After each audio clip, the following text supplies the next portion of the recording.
कलह नहीं किया। उसने सोचा कि मेरे भाग्य में ऐसा ही लिखा था, लेकिन जीने के लिए सुनीति ने एक सहारा अपना लिया।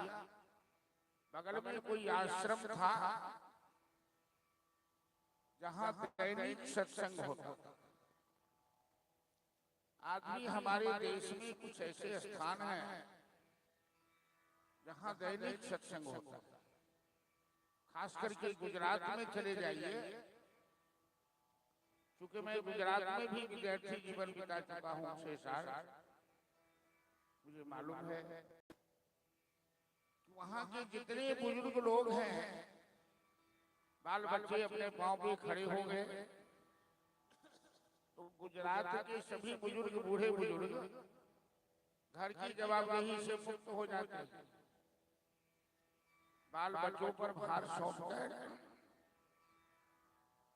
4 बजे वहां निश्चित रूप से कहीं न कहीं मंदिर में, बगल में, मोहल्ले में, सोसाइटी में कथा होती है और बूढ़े बूढ़ी चले जाते हैं सत्संग में। सवेरे स्नान करके मंदिर जाते हैं और दोपहर के बाद कथा में जाते हैं। दैनिक सत्संग होता है।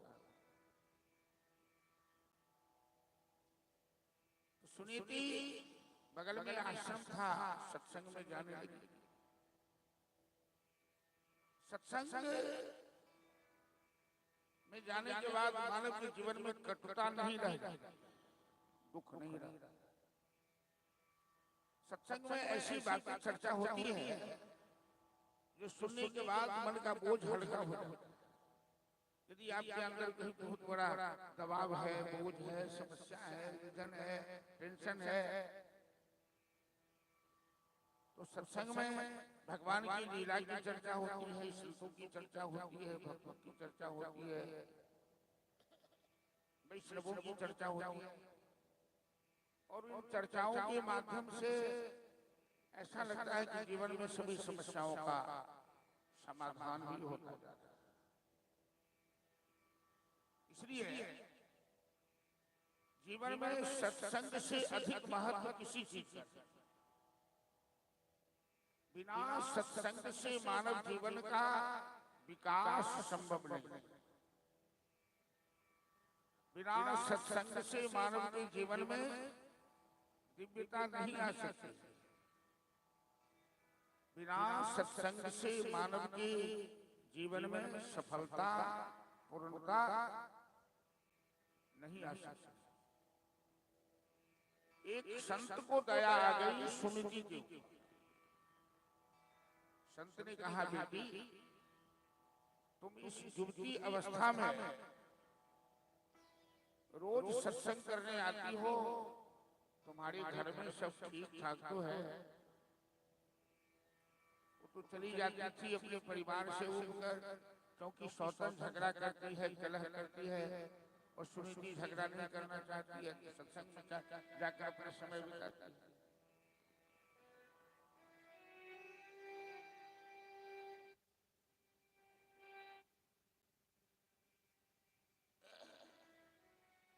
राजा छोटी रानी की ऐसी गुलामी करता था कि डर के मारे कुछ बोलता ही नहीं। सुनीति ने कहा, बाबा मेरी गृहस्थी में, मेरे परिवार में सब ठीक है, कोई दिक्कत नहीं। संत भगवान ने कहा कि मैं तुम्हें वरदान देना चाहता हूं। सुनीति कहती है, हमें कोई वरदान नहीं, वरदान देना है तो मेरी सौतन को दीजिए। हमें तो भगवान ने एक पुत्र दिया है, सहारा भी चुका है, मेरी सौतन को भी पुत्र हो जाए ताकि उसकी बुद्धि ठीक हो। संत ने सुनीति को वरदान दिया कि तेरी सौतन को एक पुत्र होगा और तेरा पुत्र एक दिन दुनिया का सबसे बड़ा काम करेगा। सुखदेव जी राजा परीक्षित की कथा सुनाते कहते हैं, महाराज एकदा अंक आरोग्यो पुत्रम आलयन् आरुरुक्षुः पुतुरअङ्के ध्रुवतत्र समागतः। एक दिन राजा उतानपाद सुरुचि के पुत्र को, उसका नाम था उत्तम, सुनीति के पुत्र का नाम था ध्रुव। उत्तम को गोद में लेकर राजा लाल प्यार कर रहा था। बगल में ध्रुव भी खेल रहा था, वो भी पिता की गोद में आकर बैठे। बच्चों का भी स्वभाव होता है, एक भाई को देखा गोद में तो दूसरा भी आगे बैठ जाए, माँ की गोद हो चाहे पिता की गोद। सुरुचि बगल में खड़ी थी, ईर्ष्या से जलने लगी। तुरंत बालक को कान पकड़ के पिता की गोद से नीचे कर दिया। चल हट हट, तू पिता की गोद में नहीं बैठ सकता। बालक ने पूछा क्यों? तो इस पिता की गोद में वही बैठेगा जिसको मैंने जन्म दिया है, जो मेरी कोख से जन्म लिया। राजा एक बार भी बोला नहीं रानी के भय से कि तुम बालक के साथ ऐसा क्यों कर रही हो, ये भी तो मेरा बेटा है। छोटी रानी के भय से राजा कुछ नहीं बोला। स्त्री का आदर करना तो पुरुष का कर्तव्य है, लेकिन स्त्री की गुलामी करना ये पुरुष की कायरता है, ये कर्तव्य नहीं। बालक रोता हुआ अपनी मां के पास गया। किसी दासी ने पहले ही सुनीति को सब कुछ बता दिया था कि तेरे बेटा के साथ ऐसा हुआ। ध्रुव रो रहा था। सुनीति ने पूछा, बेटा क्यों रो रहे हो? तो सौतेली माँ ने मेरे साथ ऐसा किया है, हमें गोद से नीचे कर दिया है। कहती है कि तुम पिता की गोद में नहीं बैठ सकते हो। माँ, क्या मैं पिता की संतान नहीं हूँ? सुनीति बड़ी अक्लमंद है, सयानी है। सुनीति सोचने लगी, यदि मैं यहाँ सुरुचि के विरुद्ध कुछ बोलती हूँ, उसके खिलाफ मैं बोलूंगी। ये बालक है, अभी कच्चा बुद्धि का है, इसके मन में सुरुचि के प्रति रिएक्शन होगा, प्रतिशोध जगेगा और इसका संस्कार खराब हो सकता है। माँ का महत्व सबसे ज्यादा। माँ बनना बड़ी कठिन बात है। इस धरती पर पिता की अपेक्षा माँ का 10 गुना ज्यादा महत्व। ऐसे ही थोड़ी कहावत है कि माँ का दूध पिया है तूने, तू ही माँ का लाल है। ये कहावत क्यों है? एक बच्चे के भविष्य निर्माण में, एक बच्चे के लालन पालन में माँ जो त्याग करती है वो कोई नहीं कर सकता। एक माँ चाह ले तो अपने पुत्र को ध्रुव प्रहलाद बना सकती है, और एक माँ यदि चाह ले तो अपने पुत्र को सुल्ताना डाकू भी बना सकती है। इसलिए माँ बनने में कठिनाई का सामना करना पड़ता है, तपस्या करनी पड़ती है, साधना करना पड़ता है। आज तो हम लोगों के समाज में बड़े खेद की बात है कि युवतियां सब माता नहीं बनना चाहती। बेटा चाहिए, लेकिन बेटा के लालन पालन में कष्ट नहीं उठाना चाहती। अपने बेटा को अपना स्तनपान नहीं कराती है, डॉक्टर कहता है कि माँ का दूध बच्चा की सेहत के लिए सबसे अच्छा है। अब माँ तुरंत बोतल खरीद के चुस्की लगाकर बच्चे को पकड़ाती है। ये दूध पिलाना कठिन है। अरे किसी किसी को दूध नहीं होता है, बात है जिसको दूध भी होता है वो भी नहीं पिलाना चाहती है, सच्ची बात है। क्यों? मैं सब दिन मेरी जवानी रहेगी, बच्चे को दूध पिलाऊंगी तो मेरा सौंदर्य, मेरा निखार खराब हो जाएगा। अरे बेवकूफ महिला, समय आएगा तो तू बुढ़ी बनेगी, तेरा दांत टूट जाएगा, तेरी चमड़ी लटक जाएगी। आज जो तुम ऐसा फैशन करती हो, ठोर रंगती हो, लिपस्टिक पाउडर लगाती हो, सब दिन इस लायक नहीं रहोगी। हर चीज का समय होता है, हर चीज सीमा से बना हुआ है। क्यों तुम अपना भविष्य बिगाड़ रही हो, अपने बच्चे के साथ नाइंसाफी कर रही हो? आज तुम बच्चे को छाती से नहीं लगाओगी, बच्चे को आंचल में नहीं छिपाओगी, बच्चे को अपना दूध नहीं पिलाओगी, तो कल कैसे तुम कह सकते हो कि बेटा तूने मेरा दूध पिया है? तू दूध का कर्ज उतार। अब बेटा कैसे कहेगा कि मैंने माँ का दूध पिया है? बेटा कहेगा मैंने बोतल पिया है। उस समय तो बोतल पिया है दूध की, अब मैं दारू की बोतल पीऊंगा, तू क्या कर सकती है? अब मैं दारू की बोतल पीऊंगा।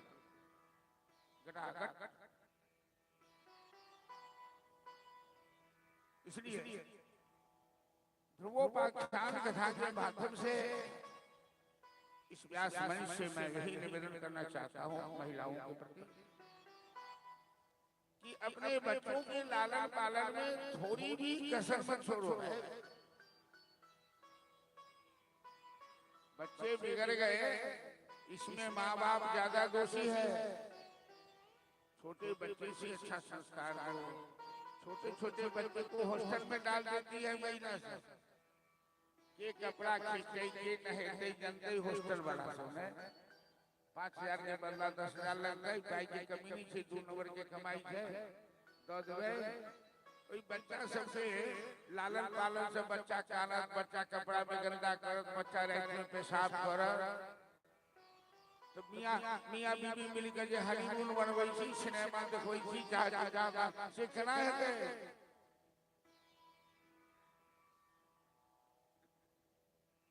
संतान में माँ बाप में कोई फर्क नहीं होता। माँ बाप का अंश संतान में है, वहाँ व्यक्तिगत जीवन का कोई प्रश्न नहीं है, दोनों मिला हुआ। इसलिए अपने अपने कर्तव्य से कभी किसी को पीछे नहीं रहना। दीपक जो नहीं जलाता है, रोशनी नहीं वह पाता है। दीपक जलता है ना, जलने के बाद ही किसी को रोशनी देता है। माँ कष्ट उठाती है तभी माँ को इतना सम्मान मिलता है। माँ का मेहंदी जब तक शिल्ला पर नहीं पीसा जाए तो युवतियों के हाथ में नहीं लगती है। गन्ना जब तक मशीन में नहीं पेरा जाए तो रस नहीं निकलता, गन्ना का जूस नहीं निकलता है। पत्थर जब तक छेने हथौड़े की चोट नहीं सहे तब तक मंदिर में मूर्ति नहीं बनता है। मंदिर में मूर्ति बनने से पहले पत्थर को छेना हथौड़ा मार मार के तराशा जाता। खेत सुंदर फसल देने से पहले जोता जाता है। 2 चास, 4 चास, 5 चास, जितने में तैयार हो। ऐसे ही जीवन में कुछ पाने के लिए कुछ खोना पड़ता है। सुनीति ने कहा बेटा कि धर्मार्थ काम मोक्षार्थम यदि इच्छेय शुभात्मनः एकमेव हरिस्तत्र कारणं पावति। जीवन की कोई भी अभिलाषा परमात्मा की कृपा के बिना पूर्ण नहीं हो सकती। तो ध्रुव ने कहा, माँ मैं भगवान को प्राप्त करूंगा। 6 साल का बालक है, दूध का दांत भी नहीं टूटा है। माँ को भगवान पर कैसा भरोसा है? बेटा तुमने ठीक सोचा, ये दुनिया कुछ नहीं कर सकती, तुम भगवान का आश्रय ले लो। ध्रुव ने माँ को प्रणाम किया, माँ ने गले से लगाया, अपने बेटा को ईश्वर के हवाले कर दिया। उसे विश्वास है, सुनीति को भगवान पर क्यों विश्वास है? क्योंकि दैनिक सत्संग करती है और सत्संग में यही सिखाया जाता है कि परमात्मा से अलग कभी मत रह, परमात्मा को कभी मत भूल। जिसके जीवन में भगवान है उसका कुछ नहीं बिगड़ता है। इसलिए भगवान को अपने आप से अलग कभी मत कर। सत्संग यही सिखाता। जंगल में चला गया बालक, कोई संत भटकता है तो ज्ञान देने के लिए, मार्ग दिखाने के लिए जैसे गुरु आते हैं, ऐसे नारद जी आ गए। बालक ने नारद जी को प्रणाम किया। नारद जी ने पूछा, बच्चे इस जंगल में कहाँ भटक रहे हैं, कहाँ भटक गए हो?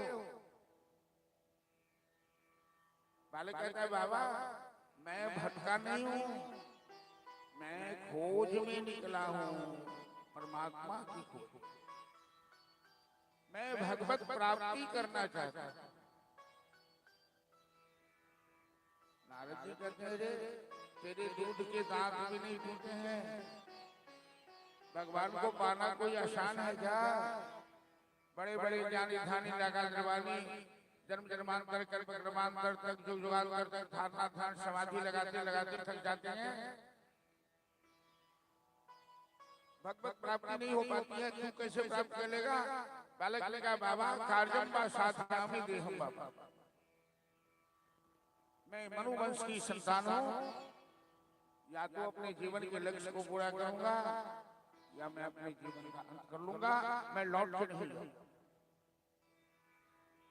नारद जी ने देखा उत्तम संस्कार का बालक है, उत्तम जमीन में बीज बोया जाए तो अच्छा पौधा होगा। का बेटा भगवान को पाने के लिए मंत्र चाहिए, उनकी स्वरूप का ज्ञान चाहिए, कोई गुरु चाहिए जो मार्गदर्शन कर दे कि भगवान कैसे मिले। तो शंख चक्र गदा पद्मधारी चतुर्भुज नारायण मंद मंद मुस्कान है, और 12 अक्षरों का मंत्र है, ओम नमो भगवते वासुदेवाय। ये 12 मंत्र है, तुम इसे ग्रहण करो, भगवान के स्वरूप का ध्यान करो और जीवन में संयम करो, साधना करो और इस मंत्र का जाप करो। किसी पवित्र स्थान में जाकर, तो नारद जी ने स्थान का भी संकेत बताया कि भद्रम जमुनायाः तटं सुखी पुण्यम मधुवनम यत्र सानिध्यम नित्यदा। बगल में यमुना के किनारे मधुवन है, जहाँ नित्य रास रासेश्वर नंद नंदन श्याम सुंदर रास रासेश्वरी वृषभानु नंदिनी श्री राधा रानी जी के साथ रास रचाते हैं। उसी पावन स्थल पे चले जाओ। बालक ने नारद जी को प्रणाम किया, नारद जी अंतर ध्यान हो गए और यमुना की ओर, यमुना मधुवन की ओर ध्रुव वहां से प्रस्थान करते हैं। बहुत बड़ा लक्ष्य है, भगवान को पाना चाहते हैं, तपस्या करने के लिए जा रहे हैं। चलिए भजन के माध्यम से श्रवण कीजिए कि नन्हा सा बालक बहुत बड़ा धर्म का ध्वजा फहरा रहा है। बोले भक्तवत्सल भगवान की जय। ज्योति से ज्योति जलाते चलो, ज्योति से ज्योति जलाते चलो,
जिसका न कोई संगी साथी, ईश्वर है रखवाला।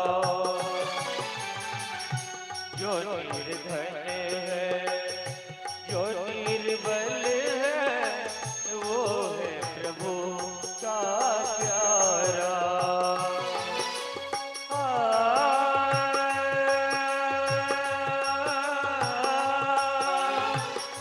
प्यारे के मोती लुटाते चलो, प्यारे के मोती लुटाते चलो। प्रेम की गंगा बहाते चलो, प्रेम की गंगा बहाते चलो।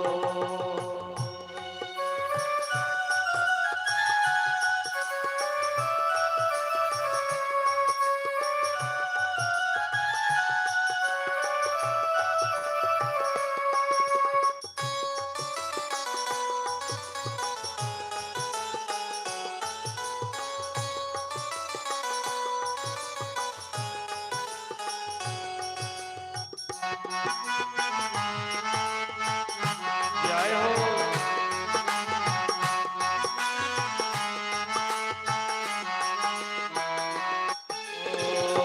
आशा टूटी, ममता रूठी, टूटी गया है किनारा। बंद करो मत द्वार गया तो, दे दो कुछ तो सहारा।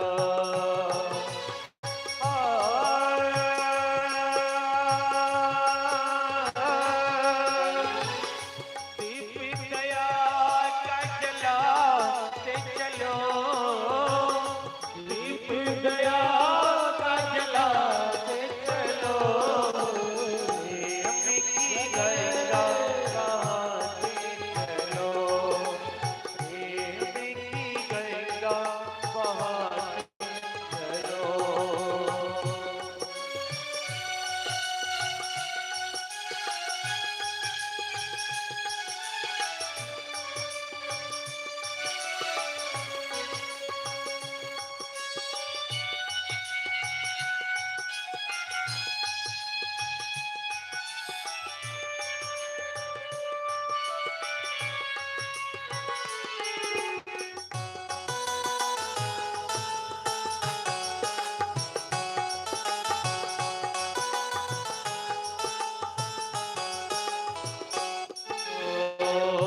छाई में छाँव और अंधेरा, भटक गई है दिशाएं।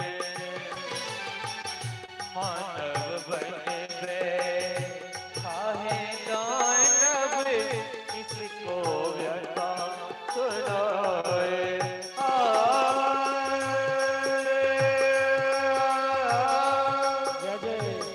धरती को स्वर्ग बनाते चलो, धरती को स्वर्ग बनाते चलो। प्रेम की गंगा बहाते चलो, प्रेम की गंगा बहाते चलो। ज्योति से ज्योति जलाते चलो, ज्योति से ज्योति जलाते चलो।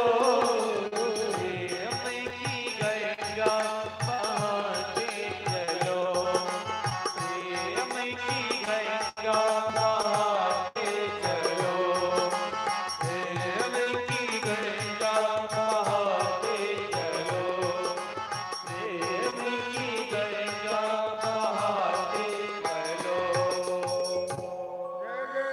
श्री राधे।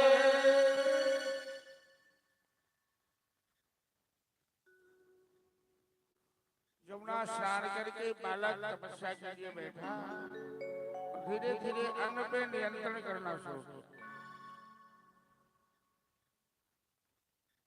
अन्न में बड़ा विकार है और कलयुग में अन्न के बिना लोग जी भी नहीं सकता है। तो जीने के लिए भोजन करना और भोजन के लिए जीना दोनों दो बात। बहुत आदमी भोजन भर होते हैं कि भोजन के लिए ही जी रहे हैं। बहुत आदमी भोजन करते हैं। अन्न जितना ग्रहण करेंगे विकार उतना ही आएगा। तो ध्रुव ने अन्न को नारद जी जैसा बताए थे, 3 दिन 6 दिन महीना, दिन में 1 दिन अन्न खाता था। नमो भगवते वासुदेवाय इस द्वादशाक्षर मंत्र का जाप करने लगे। सुंदर वृक्ष की छाया में बैठे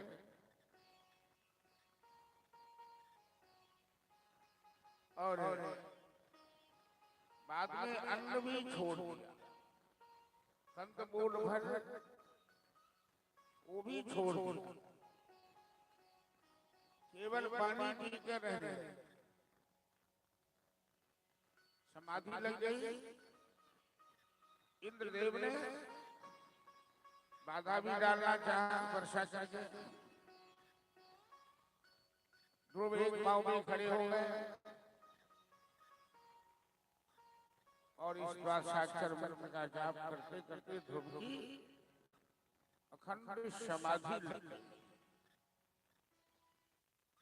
दुआ चाहता हम लोग प्रेम से इस पावन मंत्र का जाप करेंगे।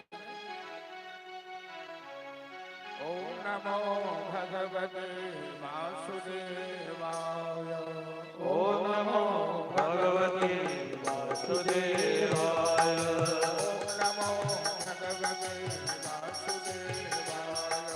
ओम नमो भगवते वासुदेवाय।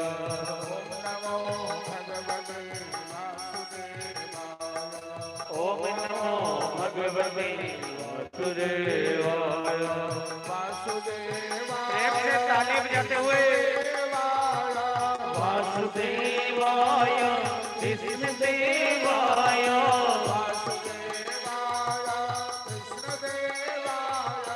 वासुदेवाय कृष्णदेवाय। हरि बोल। ओम नमो भगवते वासुदेवाय। जय हो। ओम नमो भगवते वासुदेवाय।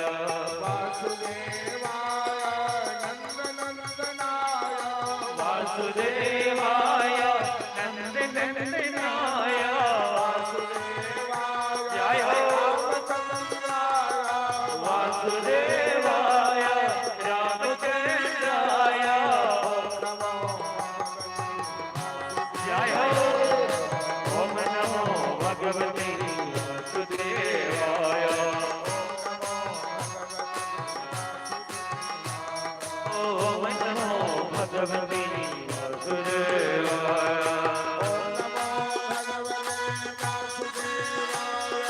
ओम नमो भगवते वासुदेवाय। ओम नमो भगवते वासुदेवाय। ओम नमो भगवते वासुदेवाय। ओम नमो भगवते वासुदेवाय। ओम नमो भगवते वासुदेवाय। ओम नमो भगवते वासुदेवाय। ओम नमो भगवते वासुदेवाय। श्री राधे।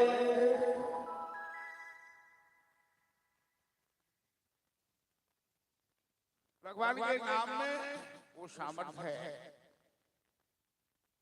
यदि नाम जपते जपते समाधि लग गई तो कोई न कोई चमत्कार तो हो ही गया। बड़ी शक्ति है उसमें। भगवान प्रकट हो गए। ध्रुव आंखें बंद किए हुए हैं। भगवान ने ध्रुव का ध्यान भंग किया। सामने देखा चतुर्भुज नारायण खड़े हैं, ये भगवान है। सामने खड़े चतुर्भुज नारायण को ध्रुव ने भगवान मान लिया। क्यों मान लिया? क्योंकि गुरुदेव ने बताया था कि भगवान 4 हाथ वाले, और चारों हाथ में गदा है, चक्र है, शंख है और कमल का फूल है, श्याम बड़न है। तो चरण पे साष्टांग दंडवत किया, हाथ जोड़कर सामने खड़े हो। इच्छा है कि भगवान की वंदना कर दे, लेकिन पढ़े लिखे तो है नहीं, न कोई कविता न कोई श्लोक कुछ भी याद नहीं। हाथ जोड़कर खड़े हो। भगवान अंतर्यामी है, अपने भक्तों की सारी बातें जानते हैं। ध्रुव की भावना भगवान समझ गए, तुरंत अपना शंख उनके गाल में स्पर्श कराया और सरस्वती ध्रुव की जीवा बनाकर बैठ गए, क्योंकि सरस्वती भगवान की दासी।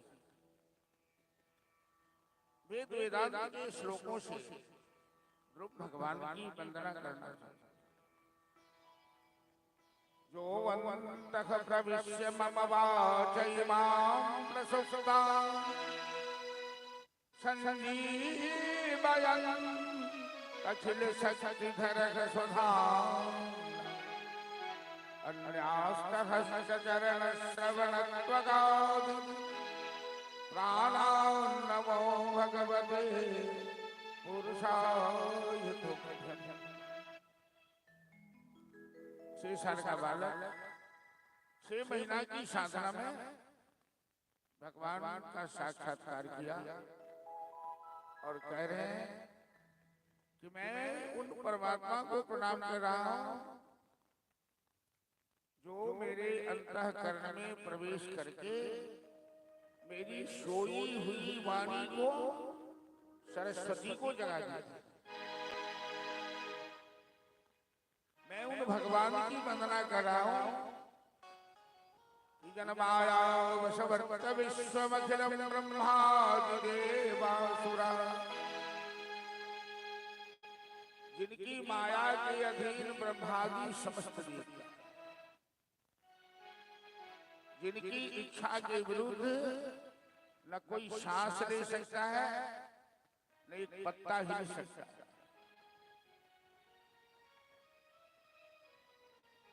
भगवान प्रसन्न होकर कहते हैं, बेटा तुम तो पिता की गोद पाना चाहते हो। अरे मैं जब कृपा करता हूँ अपने भक्तों के जीवन में छोटी वस्तु मैं नहीं देता। पिता तो तुम्हारे मरने वाले हैं, गोद लेके क्या करोगे? एक दिन तू गोद छिन जाएगी। मैं जगत पिता की गोद, परम पिता की गोद मैं तुम्हें देता।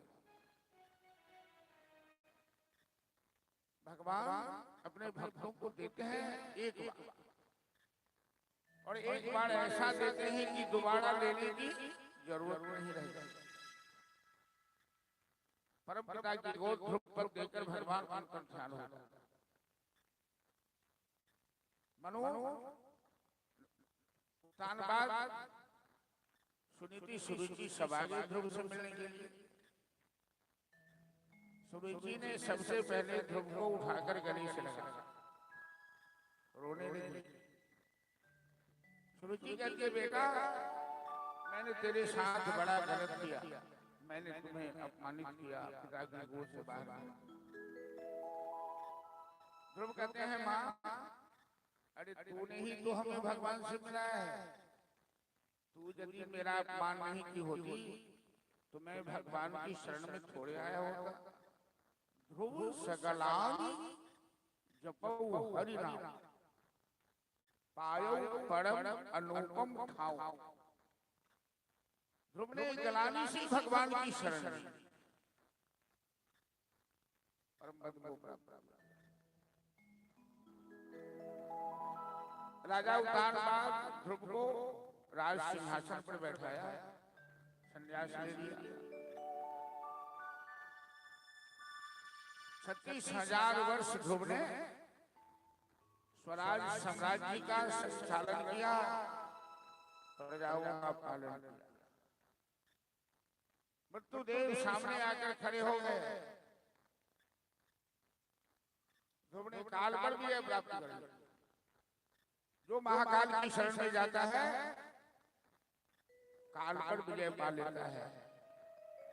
काल के गाल में सारा संसार समा जाता है,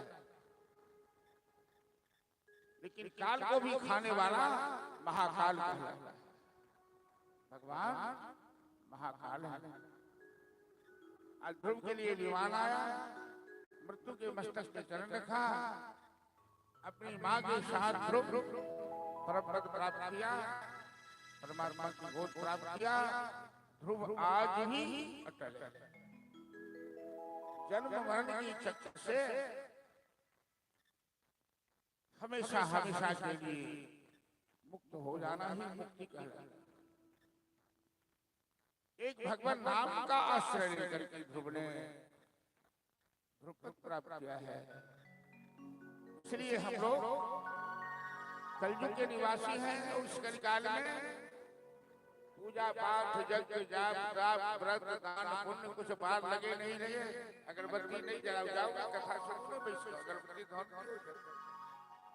कते कते काले आपके बीच कैसे आगू में आ सकते।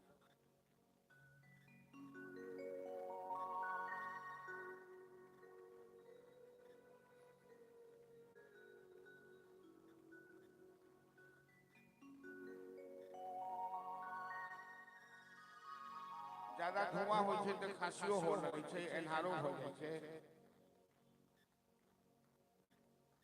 लेकिन अहाँ सब हमर बात तो बुझबे अपने बात।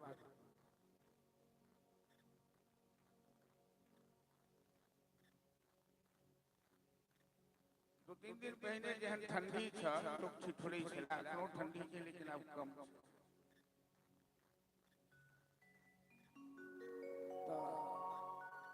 गर्मी महीना में जे समय में लोग के खूब पसीना चले छे, कोनो गुरुजी एलखिन चेला के, तो चेला तुरंत पानी आनि के गुरुजी के स्नान करेला, कपड़ा बदलेला। आ गुरुजी स्नान करके बैसल की तो चेला पंखा हो कर बड़ गर्मी पड़ी। कोनो एक सज्जन बैसल है, वो सज्जन पूछल की अहाँ सब गुरुजी के सेवा किया करी छी, तो गुरुजी के सेवा कला से वैकुंठ भेटै छै, स्वर्ग भेटै छै। संयोग से ओई सज्जन के गुरुजी एलखिन माघ महीना एहने ठंड में, जे 2-3 दिन पहले ठंड सर आ साँझक समय रहे। गुरुजी देखने एलखिन तो चेला कह गुरुजी जल्दी जल्दी नहाओ, जल्दी नहाओ, एकदम ठंडा पानी डोल में भर के गुरुजी के। गुरुजी लाजे पर छठी करता और ठिठुरी के नहा देला। आ जखने गुरुजी नहा के बैसला कि चेला पंखा लगा हूं कर। गुरुजी चेला के कहलखिन कि तू सब हमरा मारे को। तो चेला कहे चल गुरुजी यहाँ मरुजी कोई हमरा मतलब नहीं है, हम तो स्वर्ग जेबे करबा।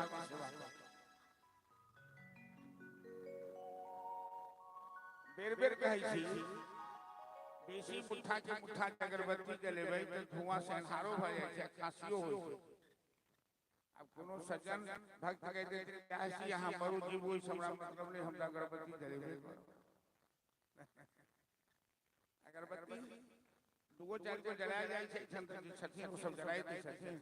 अहाँ लेलिए ओ सेवा में लगतै छै। कते मंदिर छै, काली मैया छथिन, महादेव छथिन, भगवती छथिन, 5 गो देवता छथिन, पंच परमेश्वर। तो यही से सेवा रहता है। अगरबत्ती आन के रख दो, बेसी धुआं नहीं होगा।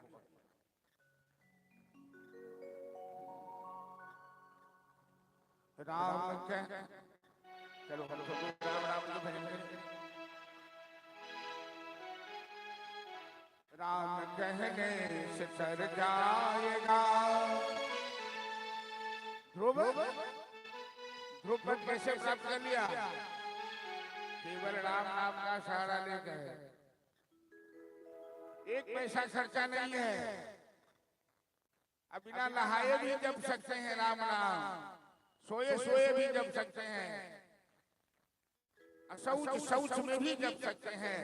राम नाम अति निर्बल पावन है, इसीलिए राम नाम कहने का हमेशा अपने जीवन में अभ्यास बनाइए। राम कहने से डर जाएगा, पार भव से उतर जाएगा।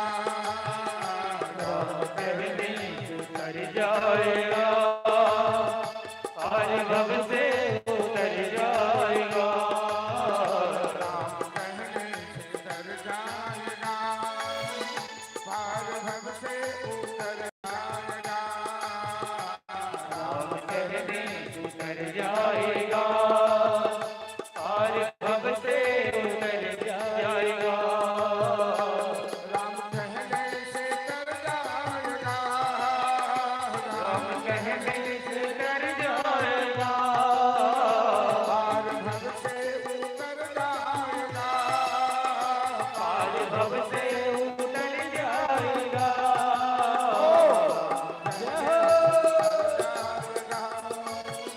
पार भव से उतर जाएगा। राम कहने से उतर जाएगा, पार भव से उतर जाएगा।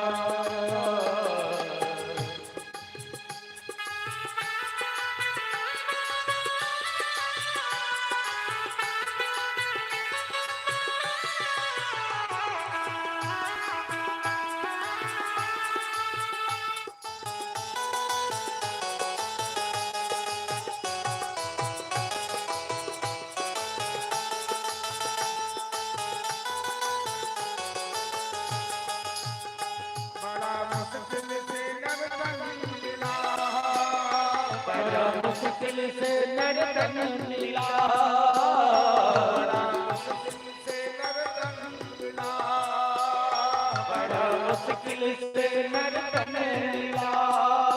क्या पता फिर किधर जाएगा, क्या पता फिर किधर जाएगा। राम जगेगा। पार भव से उतर जाएगा, राम कहने से उतर जाएगा, पार भव से उतर जाएगा।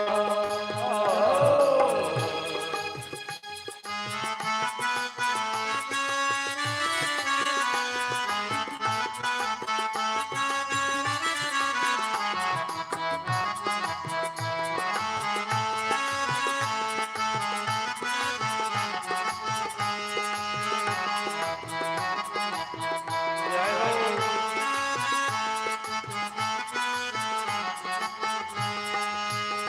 उसके आगे तू झोली फैला, उसके आगे तू झोली फैला, उसके आगे तू झोली फैला।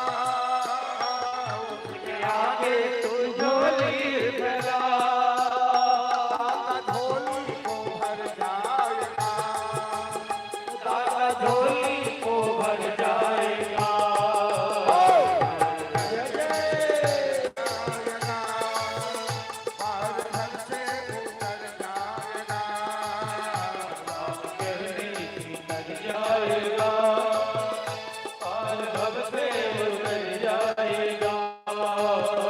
होगी घर घर में चर्चा तेरी, होगी घर घर में चर्चा तेरे, घर घर में चर्चा तेरी। होगी घर घर में चर्चा तेरे। इस गगन से गुजर जाएगा, जिस गगन से गुजर जाएगा। जाएगा। पार भव से उतर जाएगा। राम कहने से उतर जाएगा, पार भव से उतर जाएगा। सब कहेंगे कहानी तेरी, सब कहेंगे कहानी तेरे,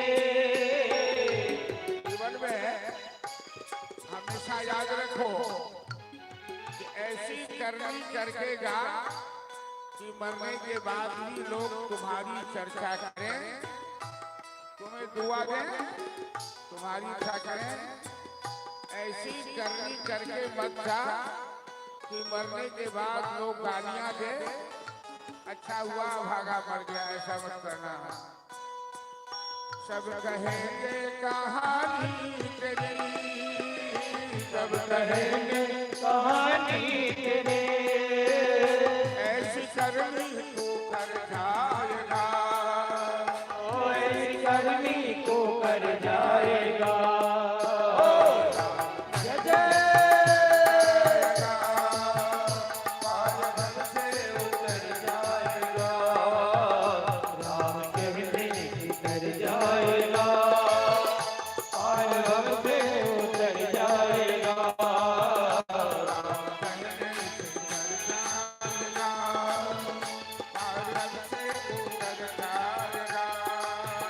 राम कहने की कर जाएगा, पागल से उतर जाएगा। श्री राधे। ध्रुव के वंश में उनके पुत्र हुए उत्कल, उत्कल के बत्सर, बत्सर के अंग, अंग के वेणु। ध्रुव के वंश में वेणु नाम के राजा हुए जो बड़े पाखंडी, बड़े नास्तिक, न धर्म को मानते थे न ईश्वर को मानते। ऋषि मुनियों के द्वारा समझाए जाने के बाद भी उन्होंने ऋषि मुनियों को फटकार लगाया। ऋषि मुनियों ने उन्हें शाप दे दिया, उनके शरीर का अंत हो गया और उनके शरीर का मंथन किया गया, जिससे दो बालक जन्म लिया, निषाद और पृथु। पृथु ने पृथ्वी पर शासन किया, धरती माता का दोहन किया, धर्म की स्थापना की और 100 अश्वमेध यज्ञ कर प्रजाओं को खुशहाल बनाया। उनके वंश में प्रचेता बरही नाम के राजा, प्राचीन बरही राजा, प्राचीन बरही के 10 प्रचेता नाम के पुत्र थे, जिन्हें नारद जी ने रुद्र गीता का ज्ञान दिया, वो परम गति को प्राप्त कर। राजा बरही बड़े कर्मकांडी थे, हमेशा यज्ञ ही करते रहते थे। उनकी यज्ञशाला से हवन कुंड का धुआं कभी शांत नहीं होता। लेकिन बरही अपने यज्ञ में हजारों पशुओं की बलि देते। हम लोगों के समाज में बलि प्रथा परंपरा से चली आ रही है। काफी विवाद इस पर में चल रहा है, लेकिन बलि का जो सही तात्पर्य श्रीमद् भागवत में बताया है व्यास भगवान ने कि तथा पशोरानम नहीं। यदि वेद वेदांतों में बलि का विधान है, वहां बलि का मतलब है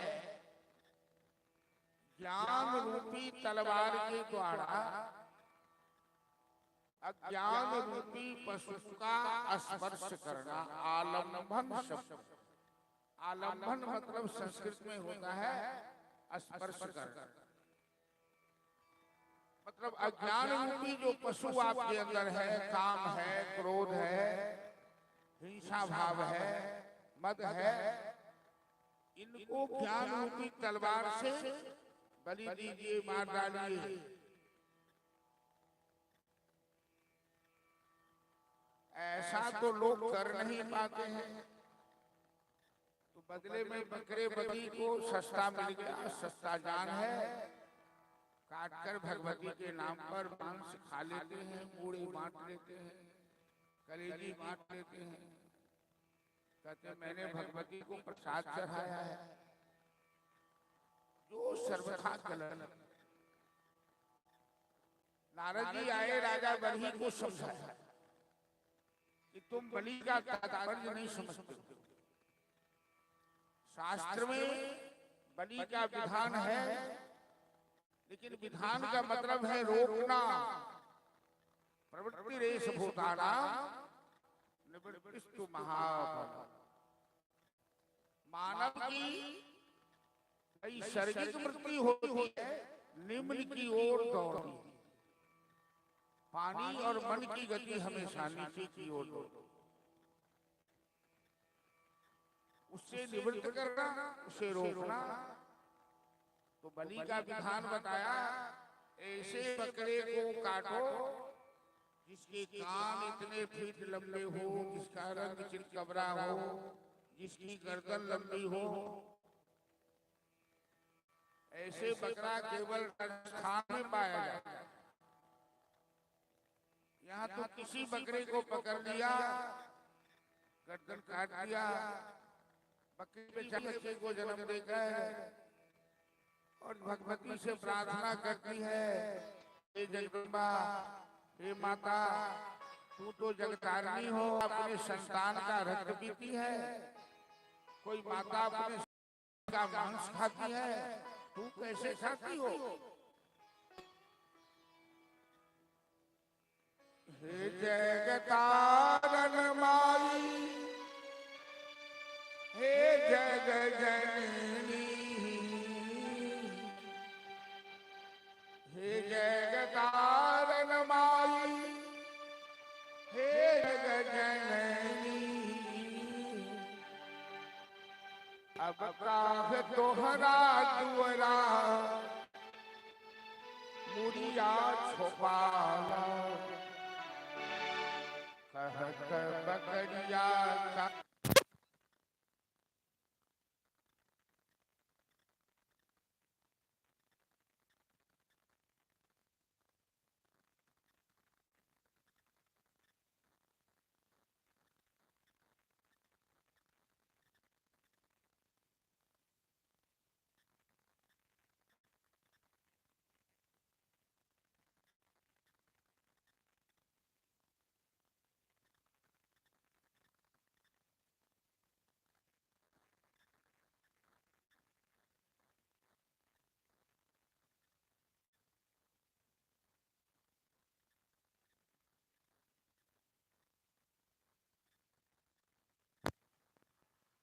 हेलो हेलो हेलो हेलो। जय जय श्री राधे। बड़ी सुंदर बात है, आप लोग कीर्तन करने लगते हैं, एक भी क्षण बर्बाद नहीं करता। ऐसा ही हमेशा जीवन में ध्यान रखना चाहिए। तो अब काहे तोहरे दुअरा मुड़िया छुपाला, कहत बकरिया काहे बेटा मोर कटाला, कहत बकरिया काहे बेटा मोर कटाला। तो नारद जी राजा प्राचीन बढ़ी वैष्णव मत की दीक्षा समझा और अपनी दिव्य दृष्टि देकर दिखा देते हैं आसमान की ओर कि तुमने जिन जिन पशुओं की बलि दी है, बकरे बकरी को तुमने काटा है, वो सब तुमसे बदला लेने के लिए आंखें लाल लाल करके देख रहा है, घूर घूर करके। राजा बलि ने देखा, थर थर कांपने लगा, पूरा शरीर कंपायमान हो गया। नारद जी के चरण में गिर पड़ा, कहा नारद जी हमसे बहुत बड़ी गलती हो गई, मैंने जीव हिंसा करके अच्छा नहीं किया। बकरी पतिया खाते हैं ताकि कारो खा, जो बकरी को खाते हैं ताको कौन हवा। वैष्णव मंत्री दीक्षा नारद जी ने दी, पुरंजरोपाख्यान सुना करके उन्हें संतोष दिया।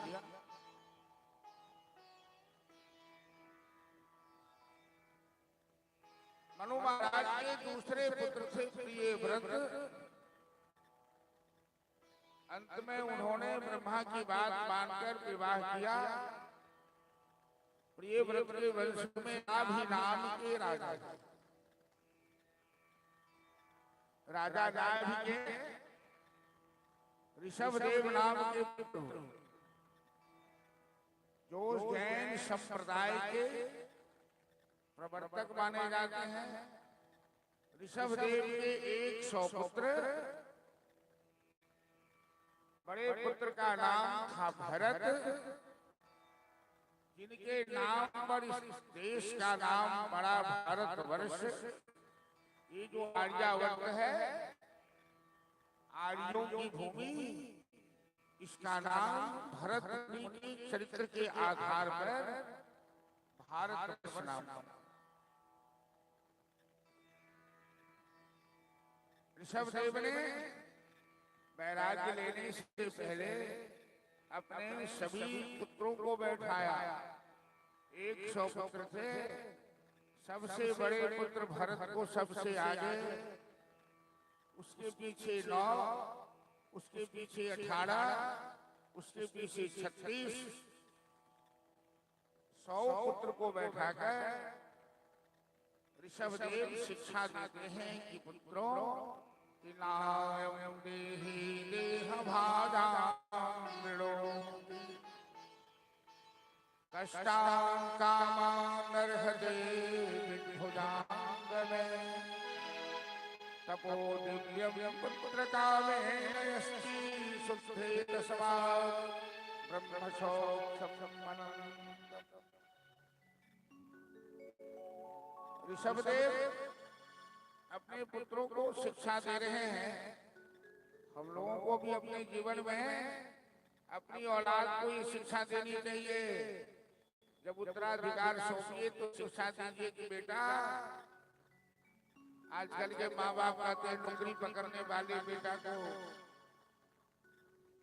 कितनी तनख्वाह है और बाइली आमदनी कितनी है। माँ बाप पूछता है बाइली आमदनी की होई छे, 2 नंबर के कमाई के कही छे बाइली आमदनी। माए बाप बेटा से पूछे छे बुआ बाइली आमदनी कते, आउट इनकम। तो नरक के जाके बाद माए बाप सिखावे छे दिया बुता के। तो ऋषभदेव कह रहे हैं ये शरीर भगवत प्राप्ति के लिए मिला है, संसार के विषयों का भोग करने के लिए नहीं। शुगर कुकर करते हैं, खान पान रस भोग। अरे कौवे कुत्ते शुगर गधे भी भोग करते हैं। तो मनुष्य में उसमें क्या अंतर है? मनुष्य में यही अंतर है कि मनुष्य परमात्मा का भजन करता है, मनुष्य अपने जीवन में धर्माचरण करता है, धर्म का पालन करता है। ये बड़ा सुंदर अवसर मिला है। भारतवर्ष जैसे देश में मिथिला की पावन भूमि, गौतम कबीर खराज की भूमि है ये। मिथिला कोई साधारण भूमि नहीं है। कोसी और कमला के धूरा वो गर्दा में हीरा और मोती के काम सोनोमीत मिथिला की धरती मां। हेलो, मिथिला की धरती महान है। भगवान ने मनुष्य बनाकर भेजा, गधे कुत्ते कीड़े मकोड़े नहीं बनाया। अब मनुष्य बना करके आंख नहीं देते, कान नहीं देते, तो सब कुछ तो दिया ना, आंख कान हाथ पांव मुंह का। और सब देने के बाद धरती नहीं देते, हवा नहीं देते, पानी तो दिया भगवान। अब तुम केवल भगवान के नाम का 10 मिनट आधा भजन कर लोगे 24 घंटे में, से तेरा ये जीवन सफल हो जाएगा। क्यों आत्मघात कर रहे हो? क्यों बेईमानी में उतर आए हो? इससे बड़ा बेईमान होता है भगवान के सामने, मंदिर के सामने आज होकर नाटक करते हो। कितना मन धन सब है तेरा, भगवान को ठगते हो। तन मन धन सब है तेरा, घंटी डोला के क्या करते हो? क्या लागे मेरा तेरा तुझको अर्पण, क्या लागे मेरा। मतलब मैं केवल कहता हूँ, देता नहीं हूँ। क्या लागे मेरा, मेरा क्या लगता है? ए हला समैया फेर फेर नहीं पेवरे, ऐसा समय फिर नहीं मिले।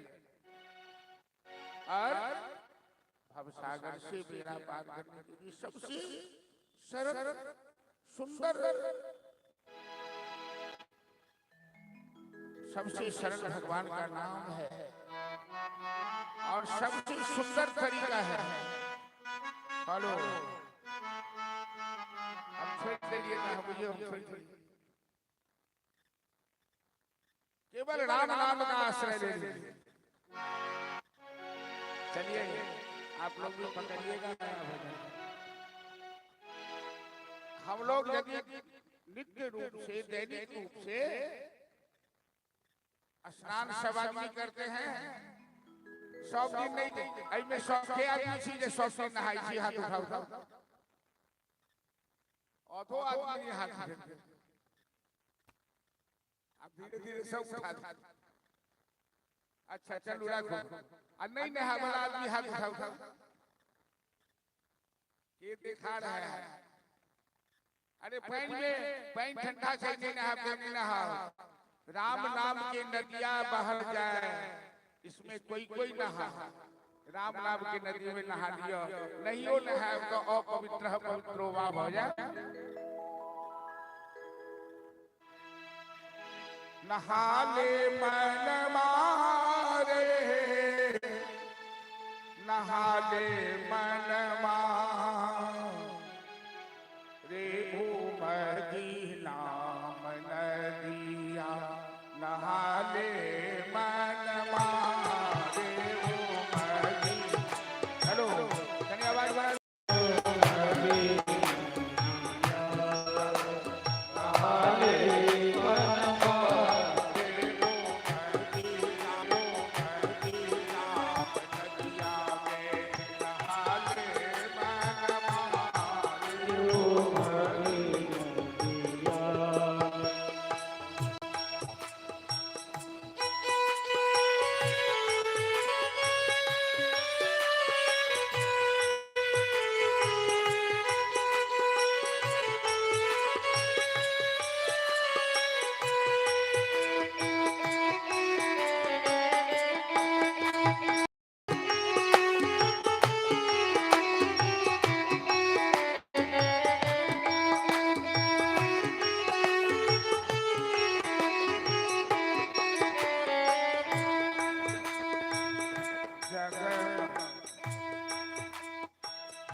उमग रही है, उमर रही है, अंग्रेजी में जिसको ओवरफ्लो कहते हैं।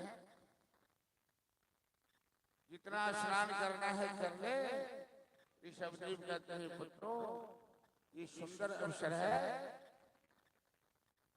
जो लाभ लेना है वो ले लो।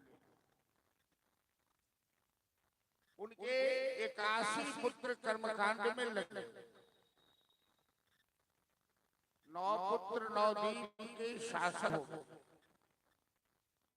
9 पुत्र नवयोगेश्वर सन्यासी हो,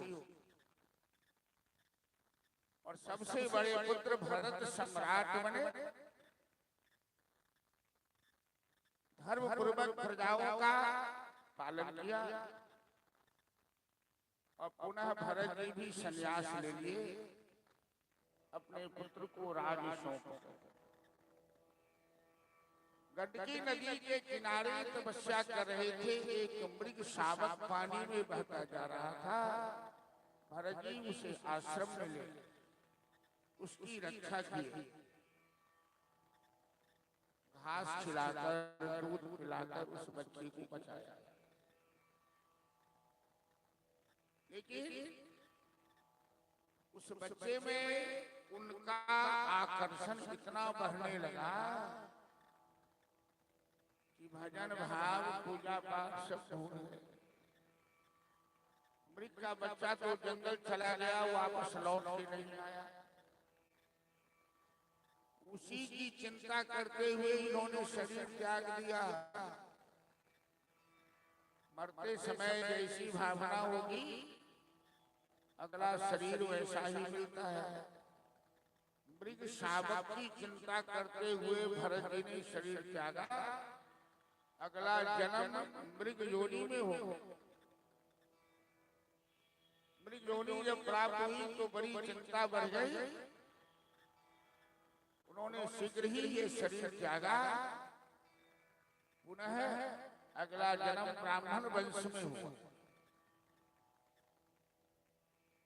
तो इस वंश में बड़े सावधान है इस जन्म में। इनका नाम पड़ गया जड़ भरत। जड़ मनुष्य का स्वभाव था, कभी नहाया ही नहीं सप्ताह सप्ताह भर, कभी नहा रहे हैं तो 5 घंटे नहा रहे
उपजे सावरे वाच बोधि धाम है हरि है कोनो भेद।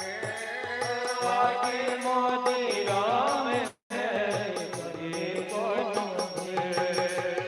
राम धरो भावैठ करि सबका मुजरारे।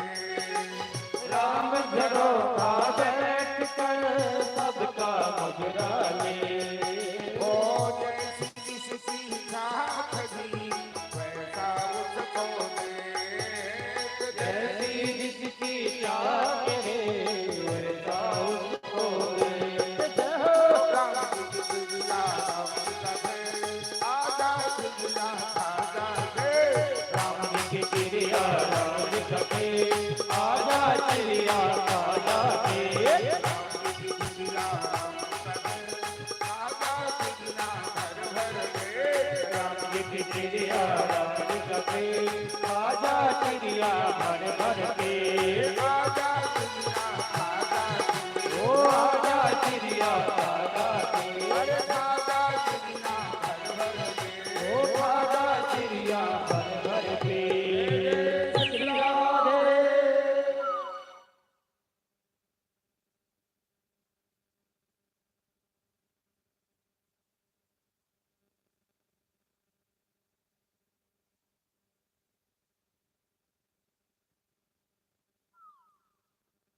Hello hello. इस बीच में कुछ डकैत भारत जी को बंदी बना लिया, पकड़ कर ले गया। किसी डकैत के सरदार ने भद्रकाली भगवती से मनौती किया था कि हमें पुत्र होगा तो नरबलि देंगे। देखिए भगवती के दो रूप हैं। कभी विद्यापति का पद जो गोसाउनी गीत के रूप में जय जय भैरवी असुर भयावह पशुपति भामिनी मार।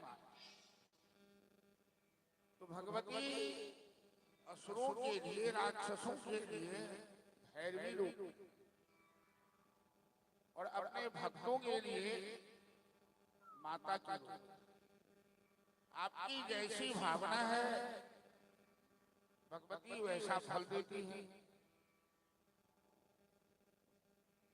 भरत जी को पकड़ कर ले गया बलि देने के लिए। भद्रकाली का मंदिर है, भद्रकाली की प्रतिमा है वहां। तो सभी डकैत बड़े उत्साह में हैं। जैसे बलि के बकरा को पहले पानी में नहाया जाता है, माला पहनाया जाता है, चंदन किया जाता है, बाजे गाजे ढोल ढोल भी बैंड पार्टी सब है। भरत जी तो ऐसे परमहंस हैं, एक बार किसी से पूछते भी नहीं कि तुम क्यों मुझे लाए हो, क्यों ये बाजे गाजे बज रहे हैं। शरीर में उनका कोई आकर्षण नहीं, कोई आसक्ति नहीं है, परमहंस है। जब डकैत का सरदार हाथ में तलवार लेकर भरत जी का वध करना चाहा, उनकी गर्दन पर तलवार चलाना चाहा, माता भद्रकाली को नहीं देखा गया। वो पत्थर की प्रतिमा फोड़कर प्रकट हो जाती है। बोल भद्रकाली भगवती की जय। और डकैत के हाथ से तलवार छीनकर सारे डकैतों का वध कर देती है। भरत जी को गोद में उठाकर लार प्यार करने लगते हैं। ये माता की ममता है। चलिए महाकाली का दरबार है, माता दुर्गा का दरबार है, और अपने भक्त एक वैष्णव संत की रक्षा के लिए माता भद्रकाली पत्थर की प्रतिमा फोड़कर प्रकट हुई है। तो माता के स्वागत में एक भगवती का भजन हम लोग श्रवण करें, फिर कथा को आगे बढ़ाएं।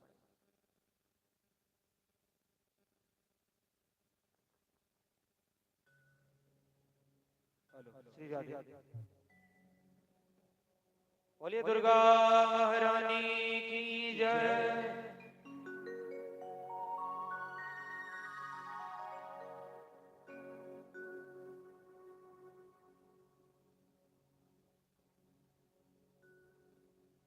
सब दिन हम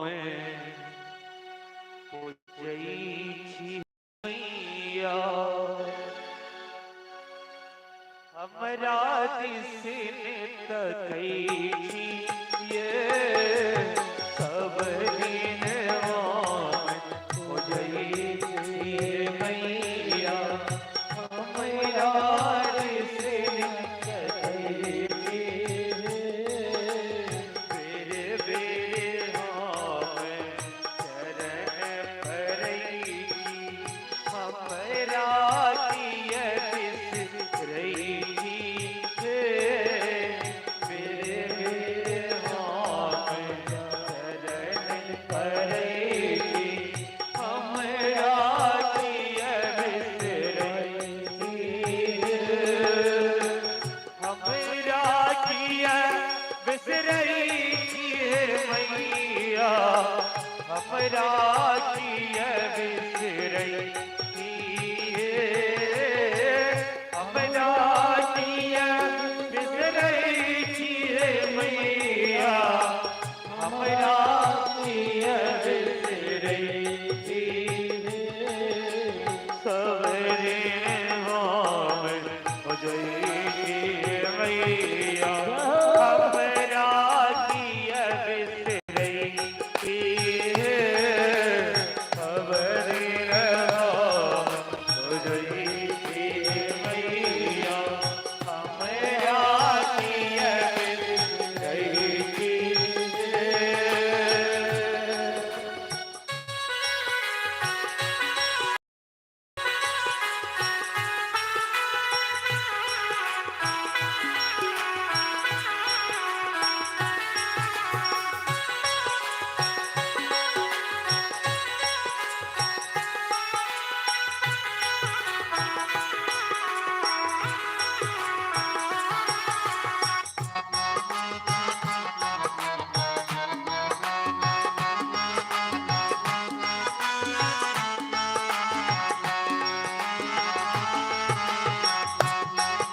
जय हो।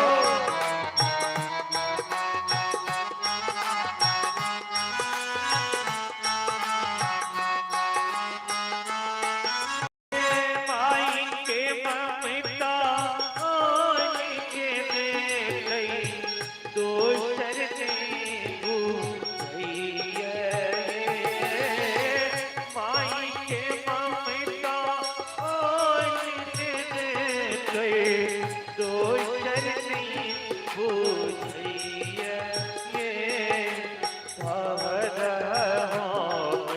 जरई मैया, जरई मैया, हमरा दिसिन तकै छी। जरई मैया, हमरा दिसिन तकै छी। सवेरे हम पूजै छी मैया।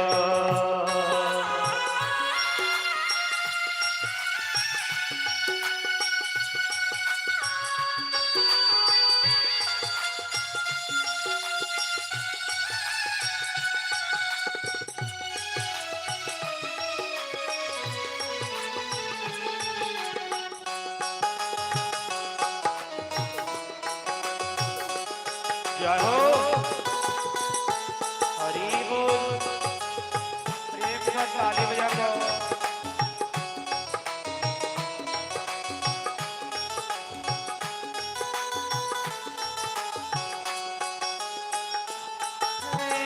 नाव परल अजभव सागर में, पानी रहल छी घर में। ये नाव परल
उठवई ये कहलो ने दैया दुख के ज्वाला तोरा ने उठवई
सड़क किनारे रास्ता पकड़ के जा रहे थे। सिंधु देश का राजा रघुगण घोड़ा पर बैठकर जा रहा था। गुरुजी के पास 3 कहार पहले से लगा हुआ था। चौथे कहार के रूप में भरत जी को लगा दिया।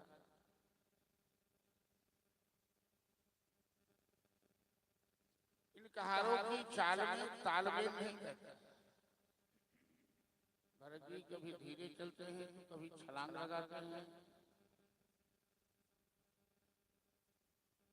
राजा जो पालकी पर बैठा है थोड़ा गर्म दिमाग का है। बार बार कहारों को गालियां देता है, ठीक से चलने नहीं आता, इतनी बार मारूंगा। तो पुराने कहार से कहता है महाराज आपने इस पागल को लगा दिया है, इसको चलना नहीं। चलना सही में सबको नहीं आता है सर। शास्त्र कहता है कि दृष्टि भूतम नशेत पादम। आगे रास्ता देख के चलो, 7 फीट आगे देखने के बाद ही अगला कदम आगे बढ़ो।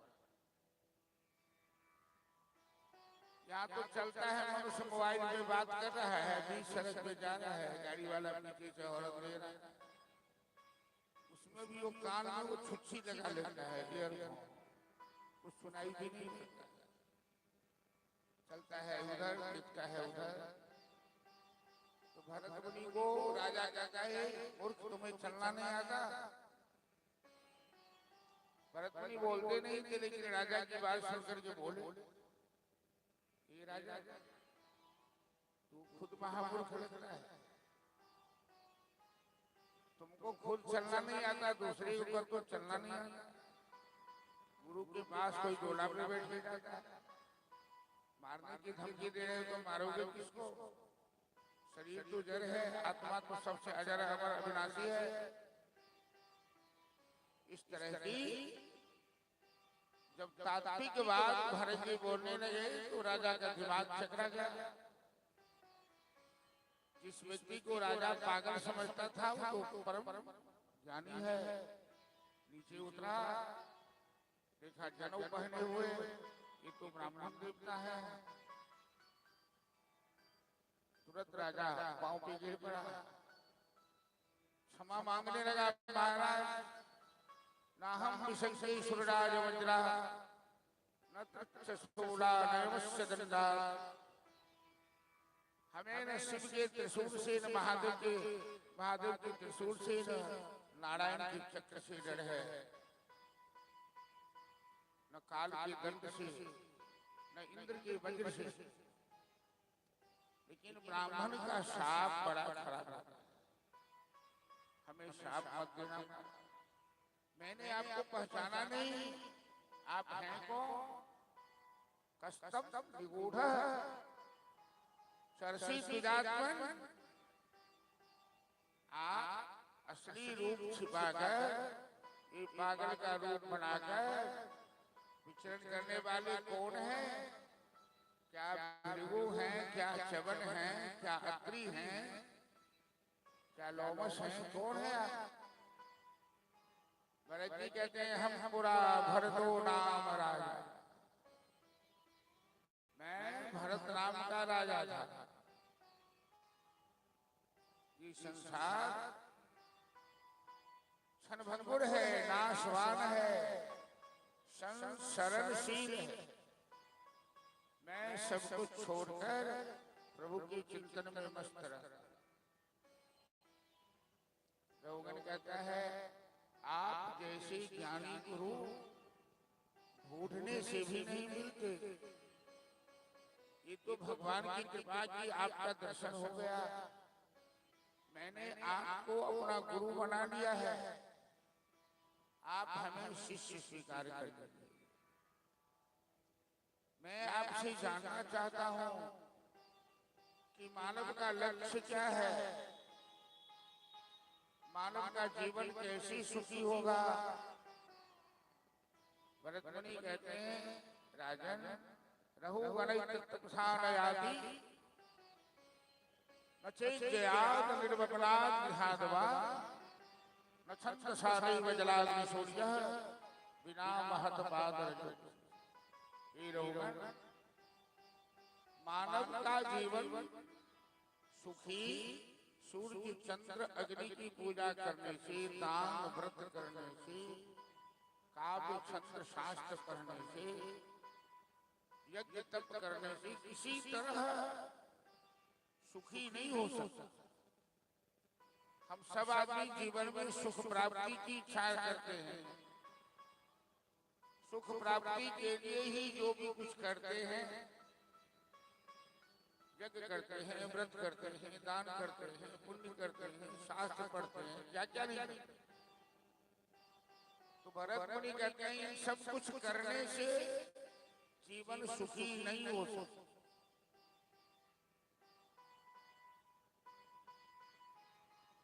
तो रघुगण ने पूछा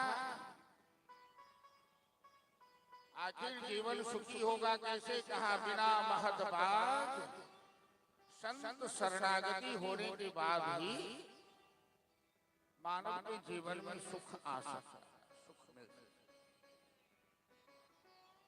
संत क्या कहता है? संत सही बात बताता, सही रास्ता दिखाता है। शास्त्र पढ़ लेने से ही लोग शास्त्र नहीं समझता, शास्त्र को संत ही समझाता कि महापुरुषों ने, ऋषि मुनियों ने शास्त्र में क्यों लिखा, किस उद्देश्य से, भागवत क्यों लिखा, कलयुग के लोगों के कल्याण के लिए लिखा, व्यास जी ने लिखा, नारद जैसे संत से सत्संग करने के बाद लिखा। लेकिन व्यास जी ने तो कलम से लिख दिया, समाज के लोगों को इस शास्त्र को समझाएगा कौन? इसीलिए ने व्यास जी तपस्या किए और महादेव उनके पुत्र बन के सुखदेव जी बन के आए। बड़े बड़े ज्ञानी ध्यानी उस समय थे समाज में, ऋषियों की कमी नहीं थी, हजारों लाखों संख्या में थे। फिर भी महादेव ही क्यों सुखदेव बन के आए? क्योंकि जो सुखदेव जी का स्वभाव है, जैसे संत हैं, शास्त्र की सही दिशा को बताने, जिनके मन में कपट होगा, ईर्ष्या होगी, राग होगा, द्वेष होगा, स्वार्थ होगा, लोभ होगा, वो कभी भागवत की व्याख्या नहीं कर सकता। अब जरा ईमानदारी से सोचिए, मछली खाने वाले को, आमिष भोजन करने वाले को भागवत में अधिकार नहीं। अब मछली खाने वाले यदि व्यास मंच पर बैठे, भागवत में कदम कदम में लिखा है हिंसा मत करो, मांसाहारी भोजन मत करो। जो खुद खाता है वो व्यास मंच पर बैठ के कह सकता है कि मत खाओ, और कहेगा तो उसकी आत्मा गवाही नहीं देगी। हमारे कलाकार सब एक जगह गए थे, एक व्यास के साथ कथा में, बगल में ही दरभंगा में एक गांव है, हरिहरपुर गांव। एक व्यास जी कथा कर रहे थे। अब भोजन में पूछा गया व्यास जी को क्या खाइएगा? अरे मांस बनाइए, मछली बनाइए, मांस बनाइए, क्या खाइएगा?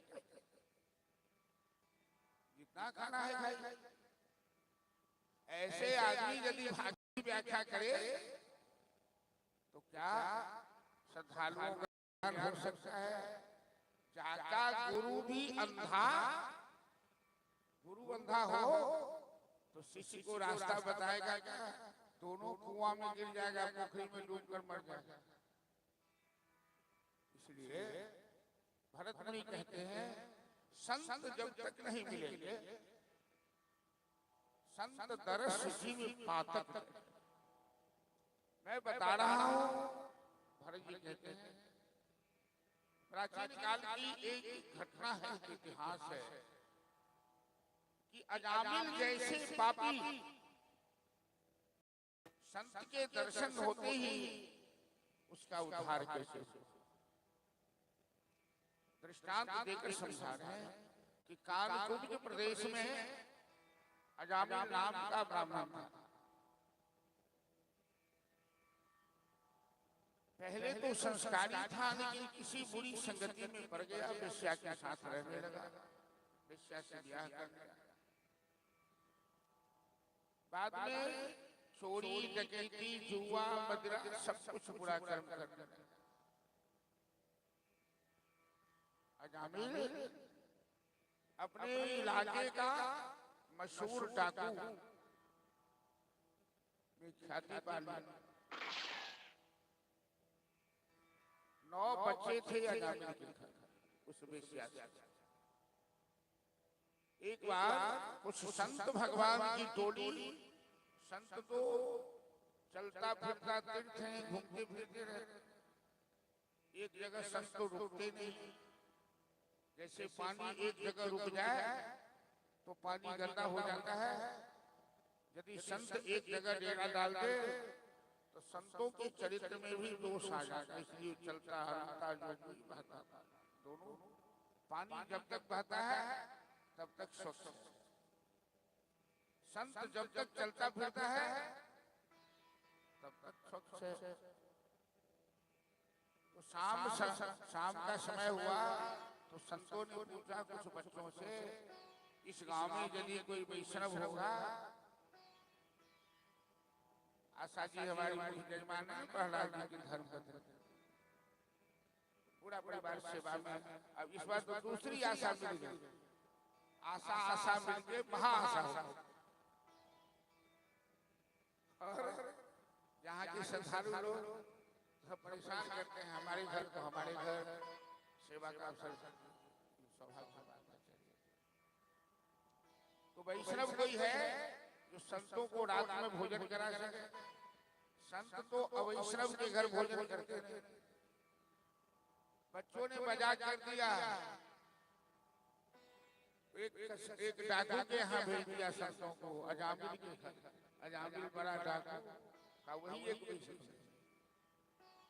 संत तो चले गए, अजामिल गया डकैती करने। शाम का समय है, सीताराम सीताराम आवाज लगा। तो अजामिल की पत्नी निकली घर से बाहर, क्या बात है? अरे अजामिल का घर है? हाँ हाँ, हम लोग रात में रुकना चाहते हैं, क्या आदेश है?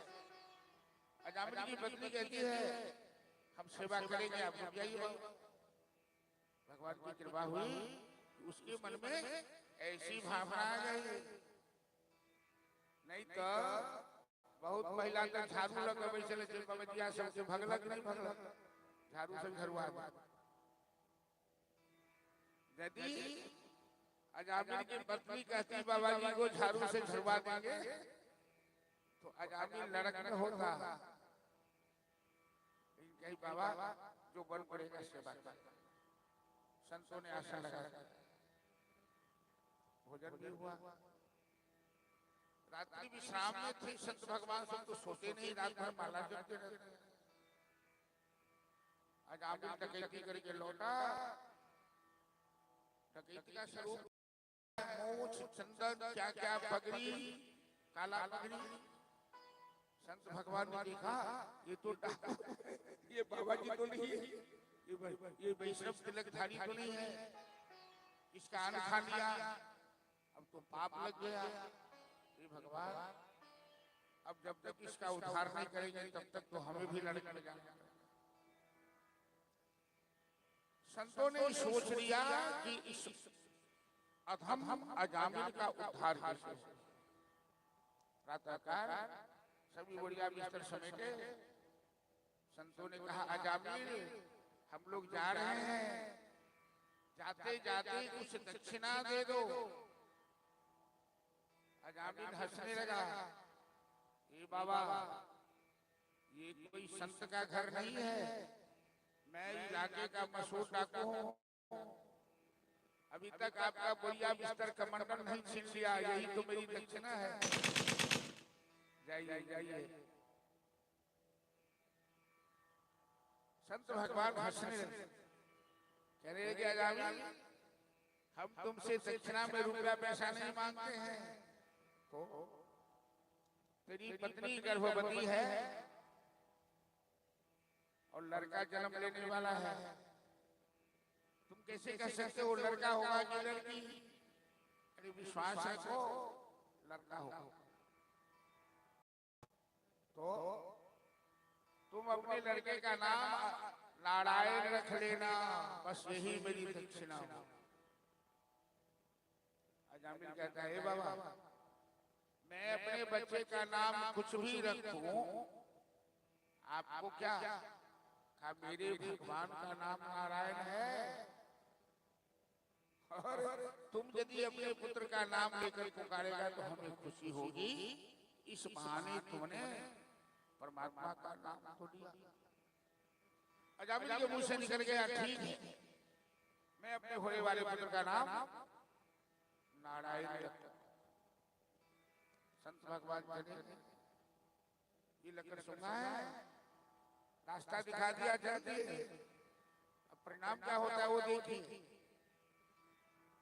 आजकल पहले हम लोगों के समाज में बच्चे जन्म लेते थे तो उसका नामकरण संस्कार होता, पंडित आते थे विधिवत नामकरण, नाम का बड़ा महत्व होता है। आजकल ये अबू डब्बू रिंकी टिकी पिंकी नाम क्या लोग रखने लगा समझ में नहीं आता है। वो तो भगवान दयालु है कि कैसा भी नाम भगवान के भाव से पुकार लो स्वीकार कर। एक आदमी पूछा लगी ठना परसों महिला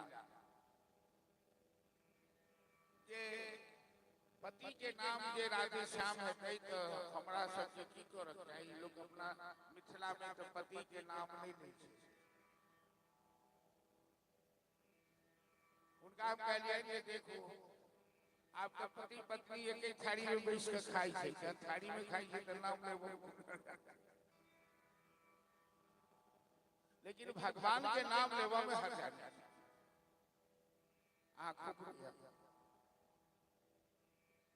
एक जगह ही कथा हो रही, कीर्तन हो रहे, आप व्यास जी कीर्तन करवे रहते, प्रेम से हरि जी का आहा सब करवे सीते सीते राम। प्रेम से हरि जी का नाम बोलो सीते सीते बोलो राधे राधे श्याम बोलो राधे राधे राधे श्याम बोलो प्रेम से हरि जी का नाम बोलो प्रेम से हरि जी का नाम बोलो सीते सीते राम बोलो सीते सीते राम बोलो राधे राधे श्याम बोलो राधे राधे श्याम बोलो। हम तो नहीं करे ना एकरा कहै छै प्लॉट बंदी कीर्तन। प्लॉट बंदी प्लॉट मतलब विभाग। एक भाग में पुरुष एक भाग में महिला आ एक भाग में व्यास। लेकिन पुरुष के संख्या जनिते कम देखनो आ जेहो पुरुष से तते पाछा अब हमरा देखे छै कि नहीं देखे छै तो हमरा तो कम समय देखाई छै। जब कीर्तन कराब के एक बेर पुरुष कहियो एक बेर महिला कहियो तो महिला के आवाज सुनाई पड़ल पुरुष के आवाज सुनाई नहीं पड़ल। तो पुरुष तो ओहिना चारू खन्ना चित्ते भ जेता हर जब कीर्तन करा देता। अहिना कीर्तन होते प्लॉट बंदी। तो व्यास जी कहते प्रेम से हरि जी का नाम बोलो तो महिला सब कहते राधे राधे श्याम बोलो। अब पुरुष सब कहते सीते सीते राम बोलो। अब एगो महिला तक उम्र तक हम की कहू ओकरा पति के नाम राधे श्याम हम की करू। वो तो कोनो व्यास जी ओकरा भेट नहीं जे बता दीजिए जे भगवान के नाम लेबो हर जाने से। ओकरा बेटा के नाम रहे पप्पू। आप पति के नाम ले राधे श्याम। आई काल बाप के की कहै छै लोग पप्पा। जे बेसी पाप करै छै तकरा कहै छै पप्पा। तो पुत्र के नाम छै पप्पू। तो सब कई महिला सब व्यास जी कहते प्रेम से हरि जी का नाम बोलो। तो महिला सब कहती राधे राधे श्याम बोलो। आ वो महिला कहती पप्पू के पापा का नाम बोलो पप्पू के पापा का नाम बोलो।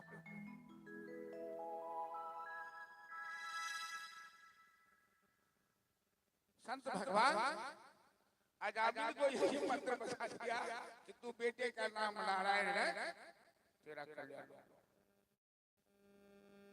12 साल पहले अजामिल की मृत्यु आ गई। मृत्यु का समय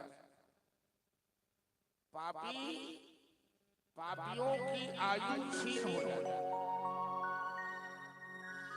अजामिल मरण शैया पर पड़ा हुआ था। अजामिल को लेने के लिए जमदूत सब आ गया। मरने वाले आदमी को भगवान दिव्य दृष्टि दे देते कि सामने कौन खड़ा है वो सब दिखाई देता है। मरण शैया पर पड़ा अजामिल भैंसा पर सवार यमराज को देखा। हाथ में फांस देखा रस्सी देखा और जमदूत अजामिल के गले में रस्सी फंसाने लगे। छोटे पुत्र में अजामिल को बड़ी ममता थी। ये 10वां पुत्र था जिसका नाम संतों के कहने पर अजामिल ने नारायण रखा। जब जमदूत का भयंकर भेष देखा अजामिल जोर से चिल्लाने लगा बेटा नारायण नारायण दौड़ो दौड़ो।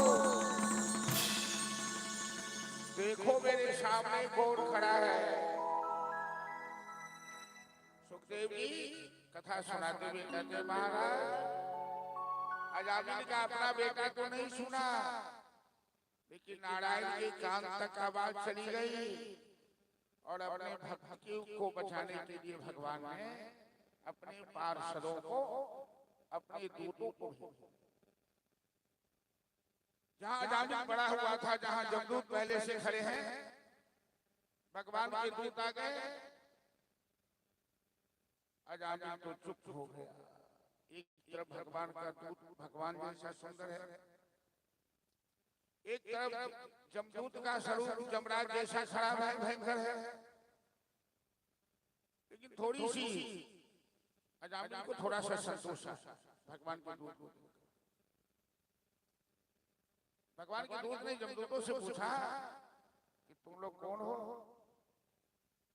उसने कहा कि हम धर्मराज के दूत हैं, हम धर्मराज के दूत हैं, हम अजामिल को लेने आए हैं। ये अजामिल बड़ा पापी है, इसने अपने जीवन में एक भी धर्म का काम नहीं किया, जुआ खेला है, मदिरा पिया है, शराब डकैती किया है। भगवान के दूत कहते हैं यूयं वै धर्मराजस्य यदि निर्देशकारिणः ब्रूत धर्मस्य नस्तत्वं यस्य धर्मस्य लक्षणम्। भगवान के दूत जब दूतों से पूछते हैं कि तुम लोग धर्मराज के दूत हो तो हमें धर्म की परिभाषा बताओ। जब दूत कहते हैं वेद प्रणहितो धर्मः इ अधर्म तद विवर्जयः वेदः साक्षात् नारायण। वेद शास्त्र विहित मार्ग पर चलना ही धर्म है, वेद शास्त्र के प्रतिकूल आचरण करना ही अधर्म। तो भगवान के दूत कहते हैं कि वेद में वर्णन है कि हरि हरति पापानि दुष्ट चित्तै स्मरन्नभि अनिच्छन्नपि संस्पृष्टः वहि पावक। भगवान के नाम उच्चारण से ही सारे पाप नष्ट हो जाते हैं और अंत काल में पापी से पापी भी यदि भगवान का नाम उच्चारण कर ले तो उसके पाप नष्ट हो जाते हैं। अतः अजामिल ने मरते समय नारायण शब्द का उच्चारण किया। अब ये पापी नहीं, अब ये नरक नहीं, अब ये वैकुंठ का अधिकारी हो गया। जमदूत कहता है ये अपने बेटे का नाम लिया है, इसके बेटे का नाम नारायण है, उस बेटा में इसकी बड़ी ममता है, ये भगवान का नाम नहीं लिया है। तो भगवान के दूत कहते हैं आग को जान करके छुओ या अनजान में छुओ, हाथ तो जलेगा ना। भगवान का नाम जान अनजान में जैसे भी ले भाव को भाव अलग आलस हो, नाम ले मंगल दिशित। अतः अजामिल अब नरक नहीं जाएगा, तुम चले जाओ यहाँ से। सभी जमदूत वहां से चले गए। अजामिल भगवान के पार्षदों का चरण पकड़ना चाहा, भगवान के पार्षद भी अंदर ध्यान हो गए। अजामिल को होश आ गया। 12 साल अजामिल की आयु अभी शेष है। अजामिल उठकर बैठा और सबसे पहले खूब आंसू बहाकर रोया, प्रायश्चित किया। हे भगवान, यदि संत मेरे घर नहीं आए होते, मेरे घर एक वक्त की रोटी नहीं खाए होते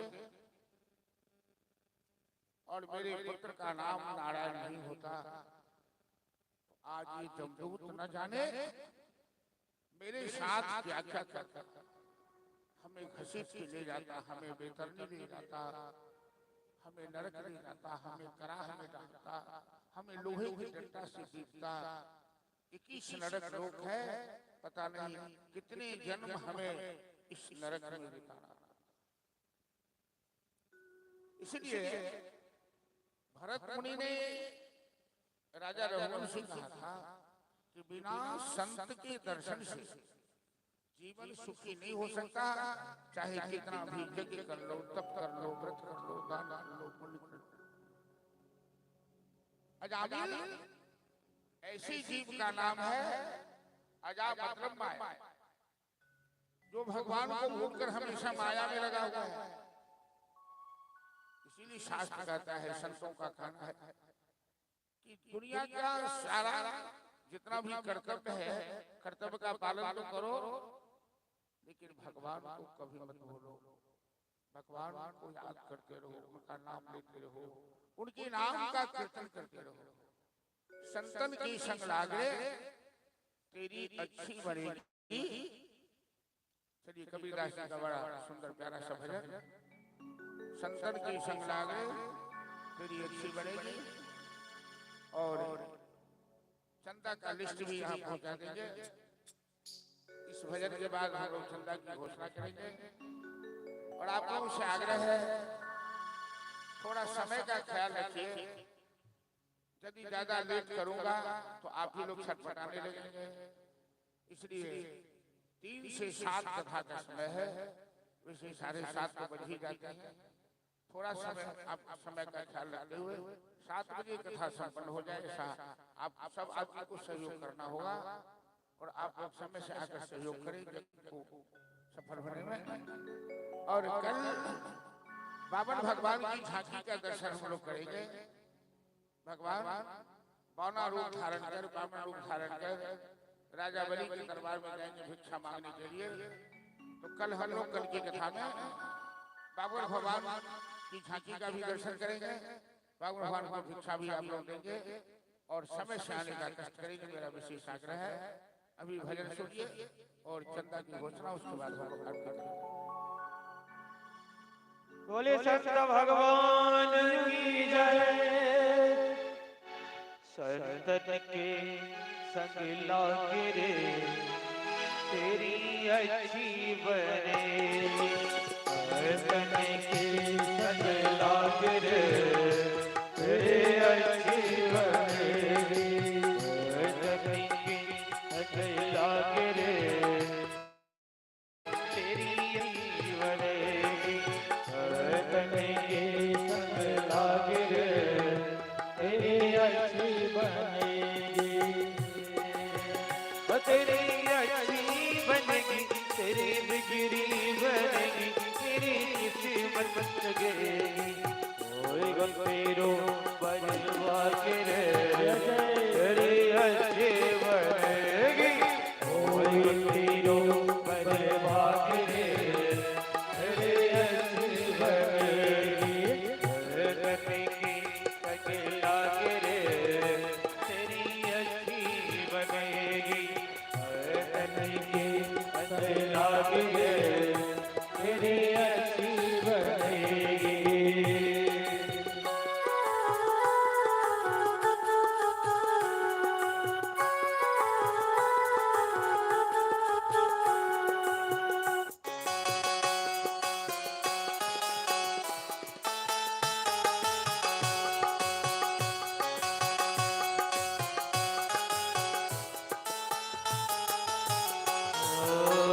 संतन की संग पुण्य कमाई। संतन की संग पुण्य कमाई। पुण्य कमाई पुण्य कमाई पुण्य कमाई पुण्य कमाई। संतन के संग पुण्य कमाई। संतन के संग पुण्य कमाई। रामचरण अनुराग रे रामचरण अनुराग रे तेरी अच्छी बनेगी। रामचरण अनुराग रे तेरी अच्छी बनेगी। संतन की संग लागे रे तेरी अच्छी बनेगी। संतन की संग लागे रे तेरी अच्छी बनेगी।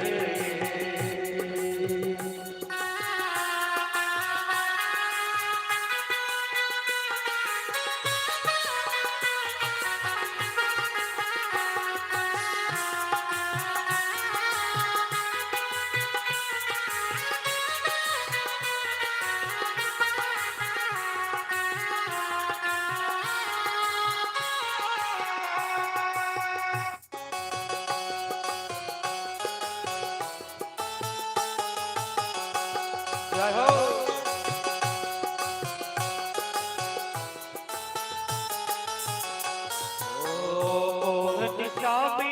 बहुत दिन सोए, मोहन स्वामी बहुत दिन सोए, बहुत दिन सोए, बहुत दिन सोए, बहुत दिन सोए, मोहन स्वामी बहुत दिन सोए, मोहन स्वामी बहुत दिन सोए, जाग सके तो जाग रे,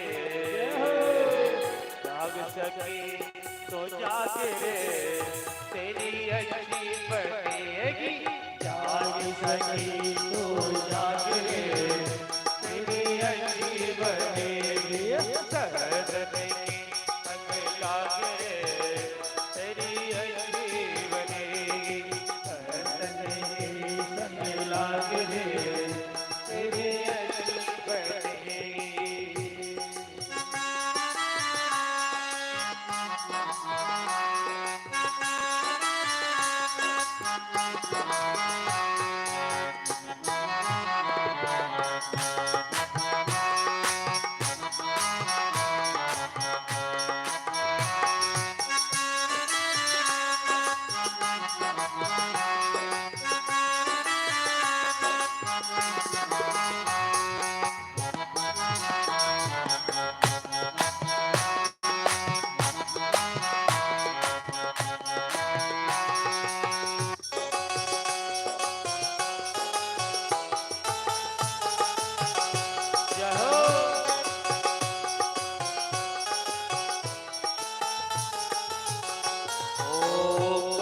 कबीर सुनो भाई साधो, कहत कबीर सुनो भाई साधो, सुनो भाई साधो, सुनो भाई साधो, सुनो भाई साधो, सुनो भाई साधो, कहत कबीर सुनो भाई साधो, कहत कबीर सुनो भाई साधो, राम सुमिरन लाग रे,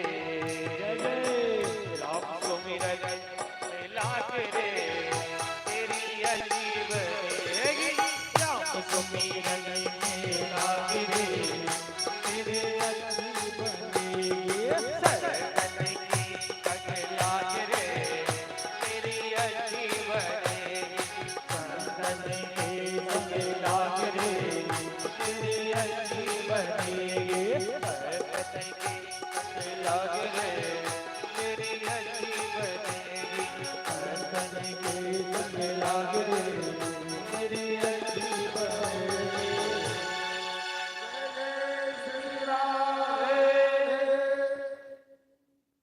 जीवन में संत और सत्संग